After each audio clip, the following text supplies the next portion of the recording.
I will just discuss the second semester syllabus once, and then we'll go ahead with starting the syllabus. Fine, because we have to go. Means we in a limited span of time we have to complete the entire syllabus.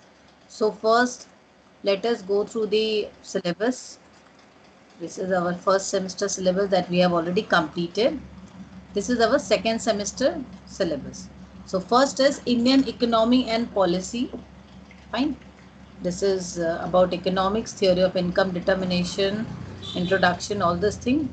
This is mainly of macroeconomics, all this Indian economy, new industrial policy, all this thing is there. This is economics. Fine. This is all about macroeconomics. ये जो entire subject है वो macroeconomics को लेकर, ठीक है. Then next is financial reporting, statement and analysis, जहाँ पे accounting के कुछ concepts हैं और accounting के statement analysis, ये finance का part है. Fine. इसमें भी around 6 to 8 topics हैं. Then marketing management. Marketing management में भी हमारे 8 to 10 नहीं 11 टॉपिक्स हैं. ऑलमोस्ट 11 टॉपिक्स है, सब टॉपिक्स और भी हैं. Then the next topic is operations management. इनमें से सबसे टफ ऑलमोस्ट आप लोग का ये ऑपरेशंस मैनेजमेंट ही रहने वाला है. Then MIS almost computer related है. कंप्यूटर में बहुत सारी चीज़ें उसको लेकर ही है. And information sharing and reporting, all these things is included here. MS Office application and all, ये सारी चीज़ें हैं. Then human resource management, जो इंट्रोडक्शन पार्ट फर्स्ट सेम में पढ़े हो उसका ही डिटेल्स है, तो ये आ गया third semester. So we have almost all the functions of managements will be covered in the second semester. ठीक है. सेकेंड सेमेस्टर में मैनेजमेंट के जितने भी टॉपिक्स हैं या जितने भी चीज़ें हैं वो सारी चीज़ें हम लोग कवर करेंगे. So let us start with today. क्या टॉपिक स्टार्ट करें बोलिए. कौन सा टॉपिक सबसे टफ है आप लोग के लिए.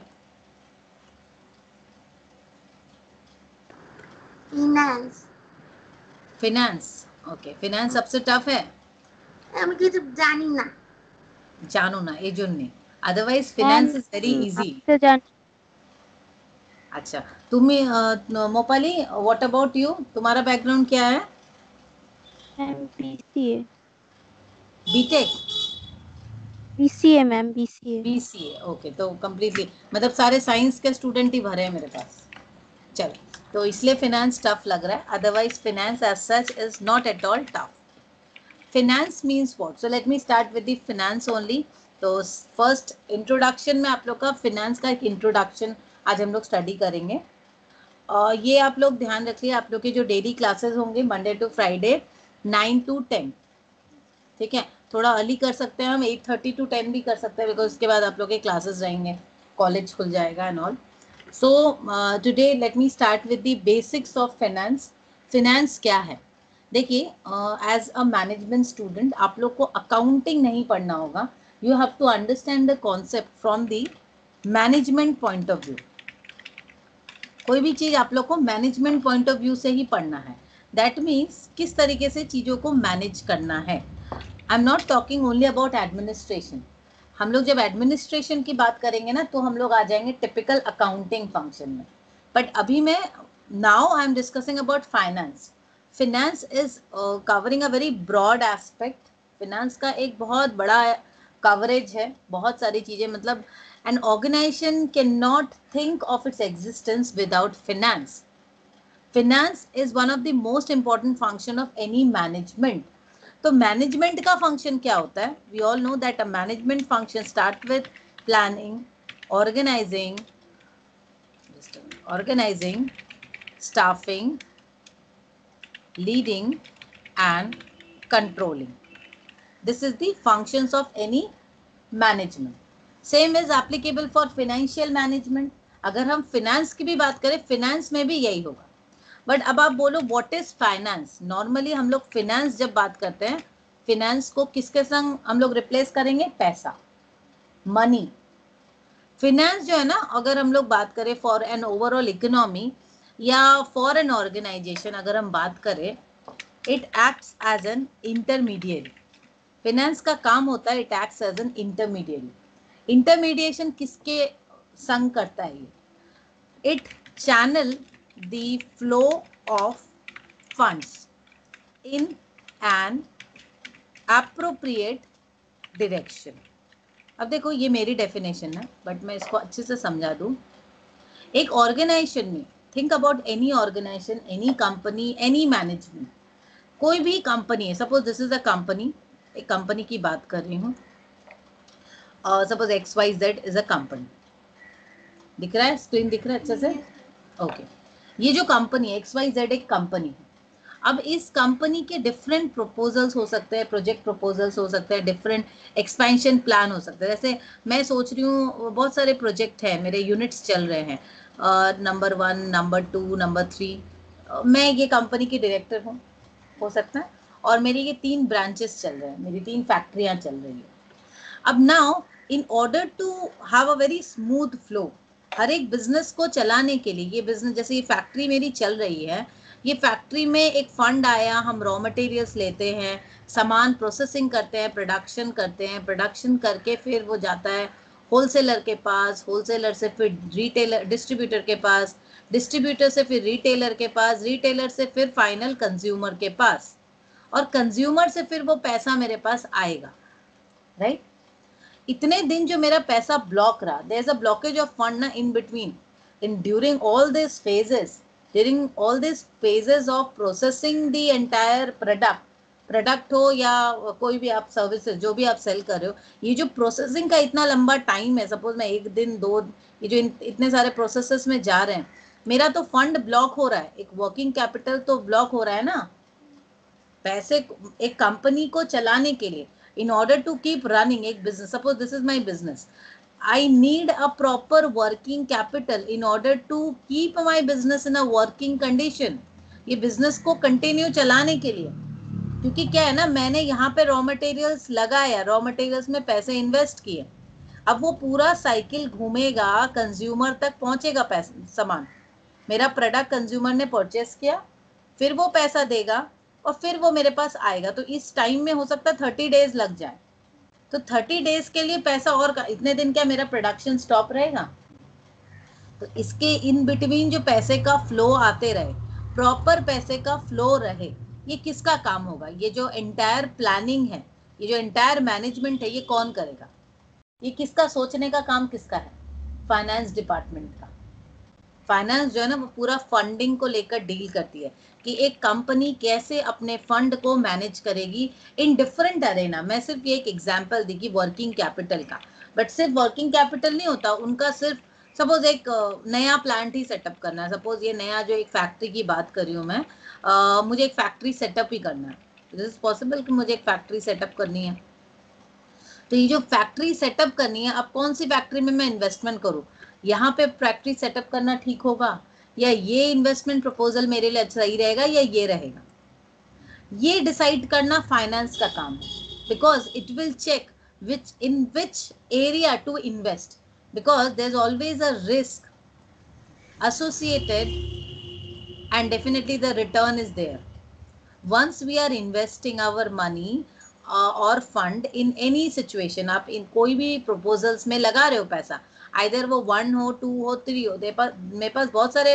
प्रपोजल्स हैं, now which one two invest इन, किस में इन्वेस्ट करना है, किस में नहीं करना है, so there is always a risk and return associated with all the proposals, so I must consider all this thing, तो ये कौन करेगा? फाइनेंस। अब इसके लिए फंड को लाना, सपोज मैंने डिसाइड कर लिया मैं ये इसमें पैसे लगाऊंगी, इसमें लगाऊंगी, 2 प्रपोजल्स को मैंने अच्छे से अप्रेस किया, अप्रेस करना मतलब अच्छे से स्टडी करना, रिव्यू करना, एनालाइज करना कि भाई इसमें लगाना पैसा उचित है नहीं है, is it justifiable to invest in project 1 and project 2 और नॉट, तो मैं उसका रिस्क रिटर्न अप्रेजल करूंगी, that different project appraisal technique जो हम लोग फाइनेंस में पढ़ने वाले हैं, फाइन, एक ही दिन में सब नहीं बता सकती। अब इसको फंडिंग, कहां से पैसे आएंगे, from where to source this fund, sourcing जो है कि कौन चेक करेगा, कहां से फंड लाना है, ये भी काम है फिनेंस का। तो अब देखो एक ऑर्गेनाइजेशन में फिनेंस कितना बड़ा इंटरमीडिएरी का काम करता है, फिनेंस जो है ना वो यहाँ पर बैठा रहता है, एक अगर ओवरऑल मैं अपने कंट्री की बात करूं, पूरी इकोनॉमी की बात करूं, हमारा फाइनेंशियल सिस्टम जानते हो, फाइनेंशियल सिस्टम क्या है? बैंक्स हैं, हमारे बैंक्स, एनबीएफसीज या जितने भी लेंडिंग ऑर्गेनाइजेशन है ना, कितने सारे कुछ बैंकिंग है, कुछ नॉन बैंकिंग ऑर्गेनाइजेशंस है। इनका काम क्या होता है? हमारे जितने भी हम लोग छोटे छोटे इन्वेस्टर्स हैं या सेवर्स हैं, हम लोग छोटे छोटे हाउस होल्ड्स हैं, हम लोग क्या करते हैं? हम लोग जाते हैं बैंक के पास, पैसे रखते हैं। बैंक क्या करता है फिर? वो चैनलाइज करता है टू डिफरेंट प्रोडक्शन ম্যাম আর हाउसेस একবার फॉर। এই রিটার্ন রিস্কের জায়গাটা বলবেন, আমি ডিসকানেক্ট হয়ে গেছিলাম। কোনটা কোনটা বলতো? রিটার্ন আর রিস্কটা? ম্যাম আমি লাস্ট ওই প্রপোজাল 1 2 3 ওই অবধি শুনেছি, তারপরে আমার কম্পিউটারটা বন্ধ হয়ে গেছে। আচ্ছা আচ্ছা ঠিক আছে, আমি বুঝিয়ে দিচ্ছি। এই দেখো আমি জাস্ট এটা ডিসকাস করলাম এখন। If you have to invest, এবার সাপোজ তুমি এখানে আছো, তোমার কাছে এই তিনটে প্রপোজাল আমার কাছে রয়েছে, 1 2 অ্যান্ড 3, ঠিক আছে?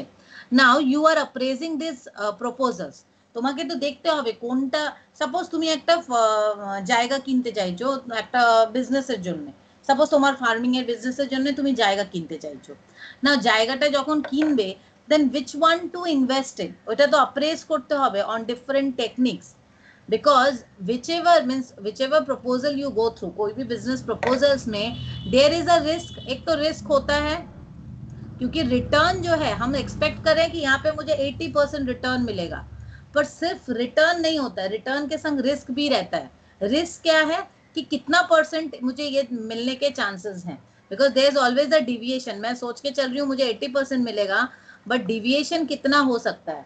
आई कैन गेट 60% एज वेल, तो 20% का रिस्क है। अब वो 20% अपसाइड रिस्क, अपसाइड और डाउनसाइड दोनों होता है।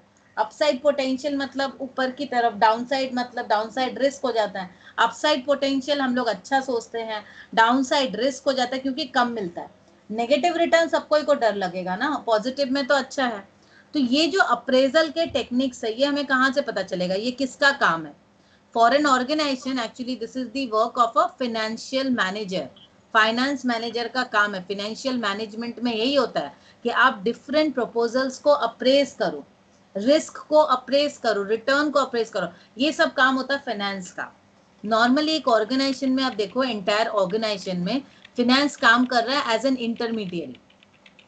कंपनी में, मेरी कंपनी में डिफरेंट प्रपोजल्स हैं, यहाँ पे मुझे पैसे लगाने हैं, तो मुझे प्रोजेक्ट 1 में, प्रोजेक्ट 2 में, 3 में पैसे लगाने, तो पैसे फाइनेंस वाले सोचेंगे कि कौन से सोर्स से हम फंड लें। ऐसा नहीं कि they are lack of sources, funding के सोर्सेज भी बहुत अवेलेबल हैं, बट किसी से भी हम फंडिंग नहीं ले सकते, नहीं तो डेट या कॉस्ट ऑफ डेट जो है ना, उधारी का एक बर्डन जो है वो बहुत इंक्रीज हो जाएगा। That is why we must consider the different cost and the sources as well as the risk associated with different sources. मैं जो किसी से पैसे लूंगी, ये फाइनेंस का काम क्या है? वो अप्रेस करेगा, यहाँ पर अप्रेस करेगा रिस्क एंड रिटर्न, यहाँ पर अप्रेस करेगा cost and different sources of the fund. तो ये सारी जो चीजें हैं, देखो फाइनेंस का काम ही हो गया ना, पैसे को लाना, inflow of fund and allocation of fund. पूरा फाइनेंस फंक्शन जो है ना इसी को लेकर है। एक ऑर्गेनाइजेशन में finance is concerned with inflow of fund and allocation of fund. उसका यही काम है, फंड को लाना, अरेंज करना, कहाँ से अरेंज होगी, तो arrangement should be optimal. Ultimately we need to understand that entire arrangement और एंटायर ये जो हम लोग क्या बोल रहे हैं, ऑप्टिमम ये होना चाहिए आपका procurement of fund and optimum allocation of fund. Economics में हमने ऑप्टिमम वर्ड बहुत बार पढ़ा है। That means it must be in balance, right mix होना चाहिए। Right mix of what? Right mix of cost, risk and return. ये चीज हमें बहुत ध्यान देनी है कि जब भी हम प्रोक्योर करें, प्रोक्योरमेंट ऑफ फंड, फंड को लेना, वो भी ऑप्टिमम होना चाहिए और ऑप्टिमम एलोकेशन ऑफ फंड। तो आप देखोगे this is the actual task of a finance manager. Entire financial management is concerned with this only. पूरा फाइनेंस इसी में है, ये जो मैंने बताया ना इतना सा line, that is optimum procurement of fund and optimum allocation of fund. बस इसमें पूरा फाइनेंस का काम है। अब बोलो मैम इतना छोटा सा फाइनेंस है तो बहुत इजी है। तो ये छोटा, ये इजी ही है, इसमें कुछ टफ नहीं है। अब देखो इसके हम डिफरेंट स्टेप्स में जाएंगे। हम लोग जब फाइनेंशियल मैनेजमेंट पढ़ रहे हैं तो आप बोलोगे मैम इतने सारे फाइनेंशियल स्टेटमेंट्स क्यों पढ़ रहे हैं, या इतने सारे जो गैप हैं, इतना प्रोसेस पढ़ने की क्या जरूरत है। अब देखिए फाइनेंस में क्या हो रहा है। फाइनेंस में हमने देखा that we are procuring fund. यहाँ पर आप procurement of fund is one such very important task of a finance manager. अब procurement of fund should be an optimum, at optimum level, मतलब उसका कॉस्ट कम होना चाहिए, रिस्क कम होना चाहिए। भाई मेरी कंपनी जो इंसॉल्वेंसी में नहीं चली जाए, मैं ऐसे ही उधार लूं कि मैं उसकी डेट सर्विसिंग चार्जेस जो है ना मेरी कम हो। प्रोक्योरमेंट ऑफ फंड मतलब क्या, I can source, I am source, procurement mean sourcing of fund. Now sourcing of fund should B at the least cost possible. खर्चा उसमें एकदम कम होना चाहिए जितना हो सके। हमारी कोशिश क्या रहेगी, हमको कम खर्चे में लेना है, ज्यादा इंटरेस्ट में देना है। नॉर्मल सी बात है ना, हम लोग कोशिश करते हैं कि हम सस्ता खरीदें और महंगा बेचें। एज अ बिजनेसमैन आप क्या सोचोगे, यही सोचोगे। तो वैसे यहाँ पर भी हमारा procurement of fund, that is procurement of fund और कैपिटल, जो भी आप बोल सकते हो। तो मेरा इसमें क्या होगा, लीस्ट कॉस्ट पॉसिबल, मेरी कॉस्टिंग कम से कम आनी चाहिए। अब कॉस्टिंग हमको किसको देना है, ये कॉस्ट जो है, whom do I need to pay? अच्छा Mopali and Kaustavi, are you getting my point clear? Yes ma'am. Shreya, Mopali तुम्हारे क्या आवाज ही इतना स्लो है? हेडफोन में थोड़ा आवाज कम आता है। अच्छा अच्छा, थोड़ा जोर से बोलिए क्योंकि मैं बहुत दूर हूँ। ठीक है मैं ठीक है। कोलकाता में हूँ, तुम वहां हो। चलो, तो लीस्ट कॉस्ट पॉसिबल की बात हम लोग कर रहे थे प्रोक्योरमेंट ऑफ फंड में। तो ये जो लीस्ट कॉस्ट, ये जो कॉस्ट ऑफ कैपिटल की बात हम कर रहे हैं, whom do I need to pay the cost? Cost हम किसको देंगे? ये जो हम कैपिटल रेस कर रहे हैं, from where we are raising the fund, we need to check it, कहाँ से फंड रेस कर रहे हैं। अब there are different sources, we have different sources of fund. बहुत सारे सोर्सेज है हमारे फंड का। It could be equity fund, मैं बोल सकती हूँ इक्विटी कैपिटल, ठीक है। It could be debt fund या डेट कैपिटल बोल सकते हैं। नॉर्मली शॉर्ट टर्म और लॉन्ग टर्म लोन्स बोल सकते हैं, जिसको बोरोड फंड बोलते हैं, डिफरेंट टाइप। अब ये जो different type of capital funding आ रही है, जो डिफरेंट सोर्सेस से फंड्स हमारे बिजनेस में आ रहे हैं, the funds is coming into our business. Now definitely it is the responsibility of the business to repay back this. Ultimately क्या हो रहा है, मुझे तुम पैसे दे रही हो, सपोज श्रेया ने मेरी कंपनी में पैसे लगाए या रियांसी ने चलो पैसे लगाए, तो पैसे लगाए तो मेरी रिस्पॉन्सिबिलिटी, मेरे बिजनेस की रिस्पॉन्सिबिलिटी क्या है कि हम पैसे को रिफंड करें। एंड कोई भी पैसा मुझे अगर देगा तो उसका मुझे कॉस्ट रिटर्न करना पड़ेगा। आप अगर मुझे पैसे दे रहे हो that I will invest into my business, तो किस लिए दोगे, you should have some interest in it. Interest मतलब ही है वो इंटरेस्ट कि आपका कुछ एक इंटरेस्ट रहेगा, so that interest is actually the cost of the fund, और हम लोग उसको कॉस्ट ऑफ कैपिटल भी बोलते हैं, ठीक है। अब not only the cost of capital, अब इसका फंडा को अच्छे से समझो कि हम लोग को फाइनेंशियल स्टेटमेंट पढ़ना क्यों पड़ेगा, वो चीज अच्छे से आप समझने की कोशिश कीजिए। ये मेरी एक बिजनेस है, ठीक है, पीएचडी। अब देखो मेरा बिजनेस को मैं और एक्सपेंशन मोड में ले जा रही हूँ, उसको बड़ा कर रही हूँ, राइट ना। मुझे इसमें कुछ, अब इसमें मुझे कुछ फंडिंग की जरूरत है।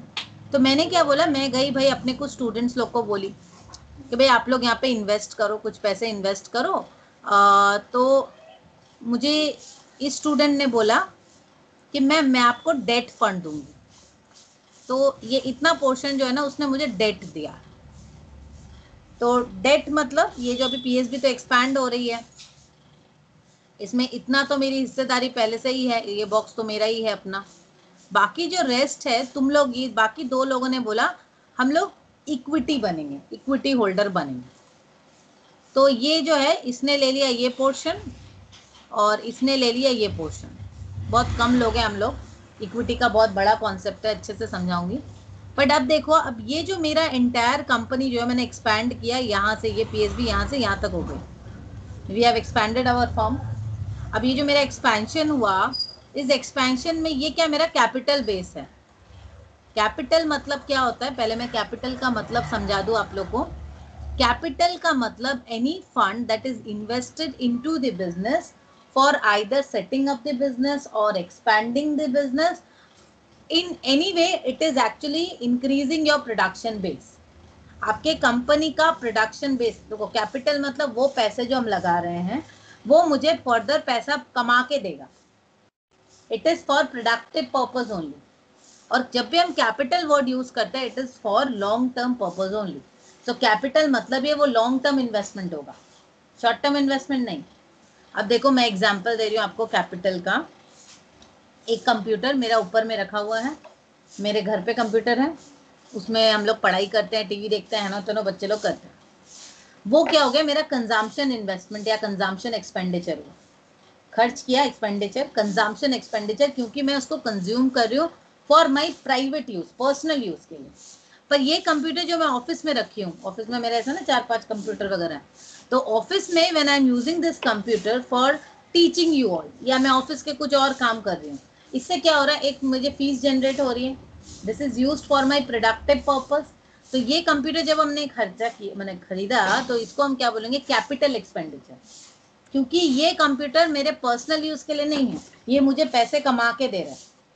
So capital is a term that is specifically used for anything which will be used for productive purpose and long term. तो कैपिटल इन्वेस्टमेंट क्या हो गया, आपके बिजनेस में, बिजनेस को एक्सपैंड करने के लिए, बिजनेस को सेटअप करने के लिए, लॉन्ग टर्म के लिए आप पैसे लगा रहे। समझ आया? कैपिटल का कॉन्सेप्ट समझ में आया? कैपिटल का कॉन्सेप्ट समझ में आया? ठीक है, वेरी गुड। तो अभी देखो ये हमारा कैपिटल स्ट्रक्चर एक तैयार हो रहा है, मतलब कैपिटल का स्ट्रक्चर। कैपिटल स्ट्रक्चर मतलब कैपिटल में कहाँ से फंड आ रहा है। इसमें मेरा, मैं ओनर हूं, तो मेरा ये फंड तो है ही मेरा अपना फंड। तो ओनर्स फंड कितना हो गया यहाँ पे, सपोज ओनर्स फंड है 50, ठीक है, ओनर फंड 50 है। इसके बाद ये 2020 दो इक्विटी वाले आ गए, 2020 दो जन को 2020 की हिस्सेदारी दे दी, और 10 जो है डेट, डेट मतलब उधारी। अब देखो इक्विटी और डेट में ये जो है ना, ये इक्विटी है, ये मेरी भी इक्विटी हुई, मेरी भी हिस्सेदारी 50। इक्विटी मतलब बराबरी, ठीक है, इक्विटी मतलब बराबरी। तो यहाँ पर हम लोग इक्विटी होल्डर जब बोलते हैं, इसको एक्चुअली रिप्रेजेंट करते हैं as share holder. Equity holder normally हम लोग शेयर होल्डर को बोलते हैं, शेयर होल्डर या इक्विटी होल्डर। इसको मैं अच्छे से समझाऊंगी नेक्स्ट क्लास में, वो अभी जस्ट एक ओवरव्यू बता रही हूँ, इक्विटी होल्डर और शेयर होल्डर। तो इक्विटी होल्डर और शेयर होल्डर क्या हो जाता है, देखो यहाँ 50, 50, 20, ये क्या है, इक्विटी होल्डर की हिस्सेदारी है। मतलब एंटायर कैपिटल में ये 90% is equity and 10% is debt. Share holder या इक्विटी होल्डर जो होता है ना, वो होता है ओनर। अब क्या होता है ओनर मतलब क्या, हम लोग तो बिजनेस के मालिक हैं। तो बिजनेस के मालिक मतलब अगर आप प्रॉफिट कर रहे हो तो आपको प्रॉफिट मिलेगा, लॉस कर रहे हो तो लॉस मिलेगा। ऑन दी अदर हैंड, जिसने मुझे ये 10% जिसका डेट है, जैसे कौस्तवी ने डेट लिया, वो हो गए डेट होल्डर या डेट प्रोवाइडर, लेंडर, उसको कुछ भी बोल सकते हैं हम, लेंडर भी बोल सकते हैं, उसने उधार दिया। वो क्या हो गया, वो हो गया देनदार, उसकी रिस्पॉन्सिबिलिटी कुछ नहीं है, उसका, उसने 10% हमें लोन दिया है। नाउ इर्रेस्पेक्टिव ऑफ प्रॉफिट और loss, she will get her interest. उसको तो इंटरेस्ट हमको देना ही पड़ेगा, लॉस हो या प्रॉफिट हो। तो ये डिफरेंस हो जाता है आपका शेयर होल्डर में और डेट होल्डर में। तो यहाँ पे देखो कैपिटल स्ट्रक्चर जो ये तैयार हुआ, 90% इक्विटी, 10% डेट, ठीक है। अब देखो यहाँ पे तो मैंने बहुत छोटे से स्मॉल स्केल में एग्जांपल दिया, इसीलिए ये आपको 2-4 शेयर होल्डर दिख रहे हैं। बट जो बड़ी बड़ी कंपनीज होती है, वी हैव जियांट कॉर्पोरेट्स, मैं अगर बोलती हूँ public sectors company, public companies जहाँ पब्लिक के पैसे लगे होते हैं, वहाँ हजारों करोड़ों शेयर होल्डर्स होते हैं। तो उतना इतना स्मॉल स्केल में तो होगा नहीं, 50 20 हो सकता है किसी ने 1 शेयर लिया, किसी ने 5 शेयर लिया, किसी ने 10 लिया, ऐसे हजारों करोड़ों शेयर होल्डर्स होते हैं। तो देखो अल्टीमेटली ये जो शेयर होल्डर्स, ये तो मैंने बहुत छोटा सा दिखाया, पीएसबी है और 2 इक्विटी होल्डर्स ने पैसे लगाए मेरी कंपनी में, पर आप सोचो जब ऐसे, बोलो ম্যাম ইকুইটি শেয়ার হোল্ডারে যদি প্রফিট হয় তাহলেই ইন্টারেস্ট মানে বাকি হোল্ডার্সদের মধ্যে শেয়ার করবে, লস হলে দেবে না। না, লস হলে লস বিয়ার করো। ইকুইটি হোল্ডার মানে কনসেপ্টটা কি হলো, তুমি আমার কোম্পানির শেয়ার হোল্ডার হয়ে গেলে, তো শেয়ার হোল্ডার মানে তুমি ओनर, আমি তো इसमें क्या हिस्सेदार हो गया, तुम भी हिस्सेदार हो गया। हिस्सेदार हो सकता है तुम 1 शेयर का हो, मैं 10 शेयर का हूँ, ratio could be 10:1, but we all are share holder, तो मालिक हैं। देखो अभी नॉर्मली क्या होता है, एक चीज आप लोग समझो, जब बड़ी बड़ी कंपनी आती है, बहुत बड़ी बड़ी कंपनी की बात हम कर रहे हैं,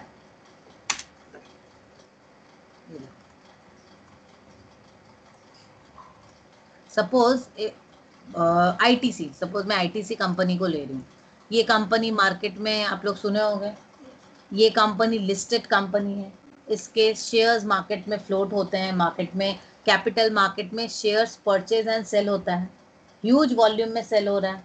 अब इसके हजारों करोड़ों शेयर होल्डर हैं, बहुत छोटे छोटे छोटे छोटे ऐसे बहुत शेयर होल्डर है, बहुत शेयर होल्डर खरीद रहा है, बेच रहा है। अल्टीमेटली आप देखो ये जो छोटे छोटे शेयर होल्डर है, छोटे हों बड़े हों, जितने भी शेयर होल्डर्स हैं, इन सब के पैसे इस कंपनी में लगे हुए हैं। कंपनी इन लोग के ही फंड को तो यूज करके बड़ा एक्सपैंड कर रही है, बड़ा सा बिजनेस कर रही है एंड ऑल दैट, कर रही है ना, इतने सारे एक्सपेंशन। तो एक्चुअली ये जो शेयर होल्डर्स हैं, they are the actual owners of the company. आप ओनर्स बोल सकते हो या इन्वेस्टर्स बोल सकते हो, we can use this term. ये जो ओनर्स हैं या इन्वेस्टर्स हैं, ये तो शेयर होल्डर्स हो गए ना।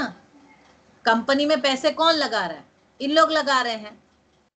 भले ही मैं 1 शेयर खरीदी हूँ आईटीसी का, 1 शेयर का मैं मालिक हूँ, लेकिन वो मेरा पैसा वहां पे लगा हुआ है ना कंपनी में। हो सकता है कंपनी का प्रोमोटर का जो है इतना शेयर है, इतना शेयर कंपनी का अपना प्रोमोटर का है। ये जो बाकी 50% शेयर ये तो मार्केट में फ्लोट कर रहे हैं, बाकी 50% की हिस्सेदारी तो है, तो बाकी 50% किसके, शेयर होल्डर्स के। तो share holders are the owners, है ना।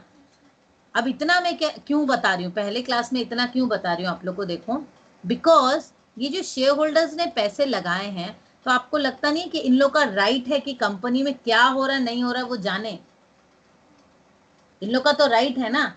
तो ये कंपनी किस तरीके से, जो मैं एक कंपनी आईटीसी की चलो बात की, XYZ एनी कंपनी, वो कैसे इंफॉर्मेशन प्रोवाइड करेंगे अपने जितने भी रिलेटेड स्टेक होल्डर्स हैं, उन लोग को कैसे इंफॉर्मेशन प्रोवाइड करेंगे।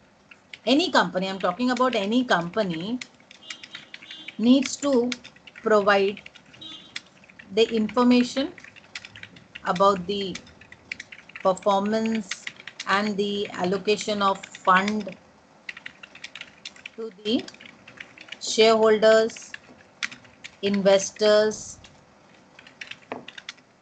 creditors और भी concerned जो हैं आपके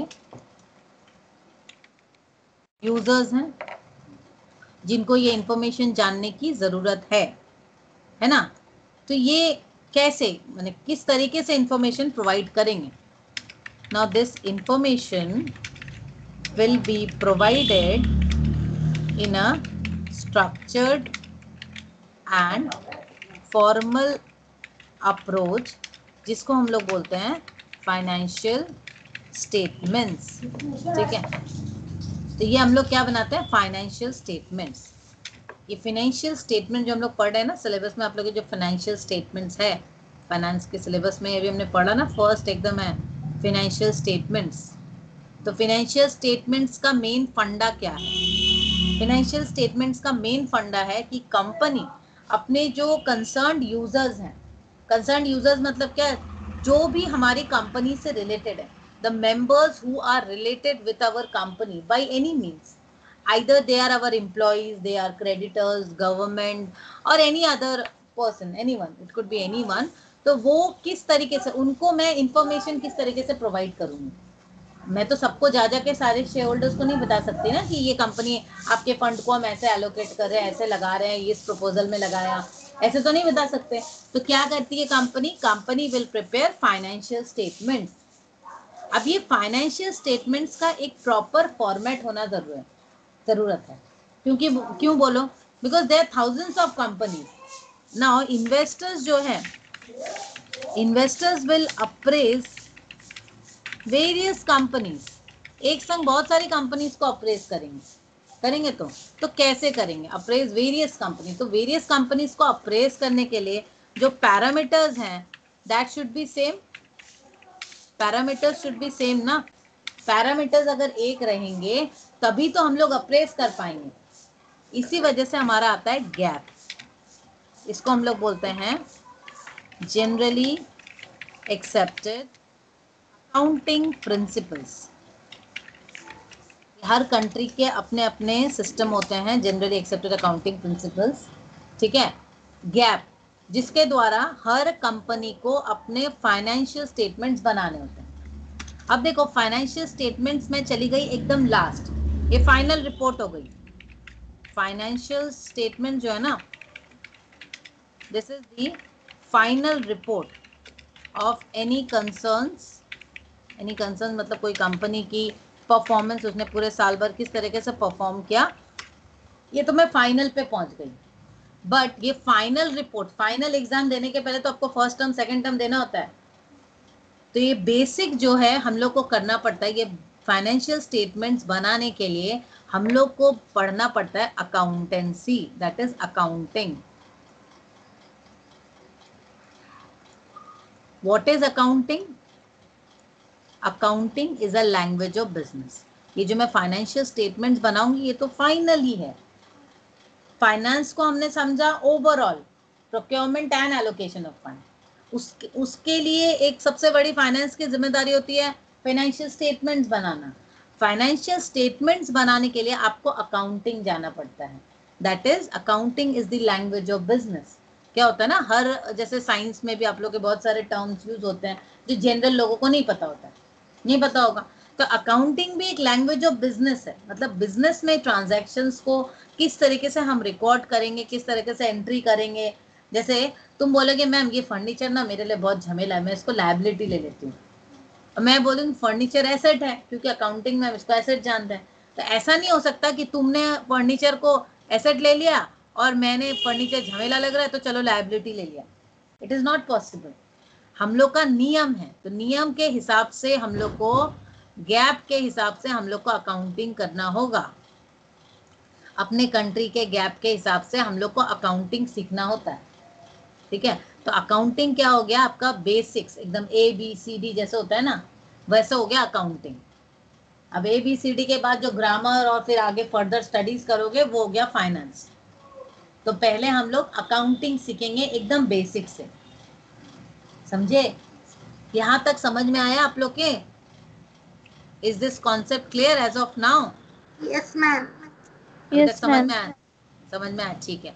मैं आप लोगों को इसका स्टडी मटेरियल सेंड करूंगी, then you will be able to understand in details. ठीक है। सो जब हम अकाउंटिंग की बात करते हैं ना, अकाउंटिंग कैसे स्टार्ट करेंगे? अब for example let us take any transaction, business हुआ, कोई भी ट्रांजैक्शन हुआ। मैं एक तो बिजनेस चला रही हूँ, अब इसमें एनी हैपनिंग, कुछ भी हुआ, उसको बोलते हैं इवेंट्स। बट जब उस हैपनिंग में any events when it is associated with money, वहां पे पैसे की लेन देन होगी ना, then that point of time we will consider this as transactions. Event कुछ भी हुआ, तुम मुझे एक गिफ्ट लाके दी, that is an event. Event को हम रिकॉर्ड नहीं करेंगे। इवेंट में जब पैसे का लेन देन होगा उसको हम बोलेंगे ट्रांजैक्शंस। पैसे का लेन देन होगा तभी रिकॉर्ड करेंगे ना। तुमने फीस दी उसको रिकॉर्ड किया मैंने, तुमने मुझे गुलाब लाके दिया उसको रिकॉर्ड नहीं करेंगे, दैट इज एन इवेंट। तो जो मनी मॉनिटरी ट्रांजैक्शंस है that will only be recorded in terms of money. But इसमें आप बोलोगे मैम पेटेंट, गुडविल, ट्रेडमार्क, ये सबको भी रिकॉर्ड करते हैं। अकाउंटिंग में कैसे रिकॉर्ड करते हैं? सब चीजों की valuation in terms of money हम निकालेंगे, फिर हम उसको रिकॉर्ड करेंगे। समझ आया? अब देखो हम लोग जो इसको रिकॉर्ड करेंगे, पहले तो समझ गए आपको ट्रांजैक्शंस को रिकॉर्ड करना है, रिकॉर्ड करने का एक सिस्टम। अब now we have accounting cycle. हमारा एंटायर जो एंटायर जो ट्रांजैक्शन होता है ना, starting from the day one, कुछ भी एक बिजनेस हुआ, मैंने एक सामान खरीदा या मैंने एक कंप्यूटर लगाया अपना बिजनेस में, कुछ भी डेली का डेली ट्रांजैक्शंस को हम रिकॉर्ड करते हैं, जिसको हम लोग बोलते हैं जर्नल, या इसको हम लोग बुक कीपिंग भी बोलते हैं। बुक कीपिंग का मतलब you are keeping everything in the books of accounts, इस प्रोसेस को हम लोग बोलते हैं बुक कीपिंग। ठीक है, I am keeping everything in the books of account, इसको क्या बोल रहे हैं? जर्नल। इस प्रोसेस को बोलते हैं जर्नल, जर्नलाइजिंग द ट्रांजैक्शन। अब जब जर्नल करते हैं ना, पहले होता था ना बही खाता, एक खाता होता था, में लिखे ही जाता था हिसाब, वैसा होता है जर्नल। क्योंकि एक दिन में in a business you will find thousands of transactions, हजार ट्रांजैक्शंस हो रहे हैं, तो then it would be very difficult to find any amount और एनी एग्जैक्ट मीन्स कैलकुलेशन। मुझे सपोज जानना है कि चलो इसका राकेश का कितना ड्यू है, तो मैं कैसे निकालूंगी? इतने सारे जर्नल के बीच में तो निकालना मुश्किल है। तो मैं क्या, उसका पर्सनल अकाउंट हम बनाते हैं सब कोई का, इसको हम लोग बोलते हैं next stage, that is preparing ledger account. Ledger account में हम लोग सबका अलग अलग लेजर बनाते हैं, अलग अलग अकाउंट बनाते हैं, हर एक एंट्री का, आइदर वो कैश हो, बैंक हो, मोबाइल हो, ऐसे हम लोग समराइज करके, जैसे मैंने बोला कैपिटल का, या मैंने बोला परचेज का, तो परचेज जो जो चीजें परचेज हुई है उस बुक में चली जाएंगी। फर्नीचर का, फर्नीचर रिलेटेड जो जो चीजें रहेंगी उस अकाउंट में चली जाएंगी। ऐसे हम लोग फिर उसको एक अकाउंट बनाते हैं सेपरेट। लेजर अकाउंट के बाद we will have different subsidiaries books, बहुत सारे सब्सिडियरी बुक हैं जिसको हम लोग करेंगे, जनरल प्रॉपर भी बोलते हैं उनको। देन बहुत इंपॉर्टेंट जो है हमारे अकाउंटिंग में जानना, that is cash book, BRS bank reconciliation statement, depreciation accounting, then your bad debts, ये सब की अकाउंटिंग हम लोग करेंगे। देन ट्रायल बैलेंस, और फाइनली हम लोग फाइनल अकाउंट्स में जाएंगे। ये हम लोग इस तरीके से प्रोसीड करने वाले हैं, मतलब अकाउंटिंग के ये एस्पेक्ट्स हम लोग को सीखना है। This is all practical, practical में ये सारा चीज हम लोग को करना है। ठीक है।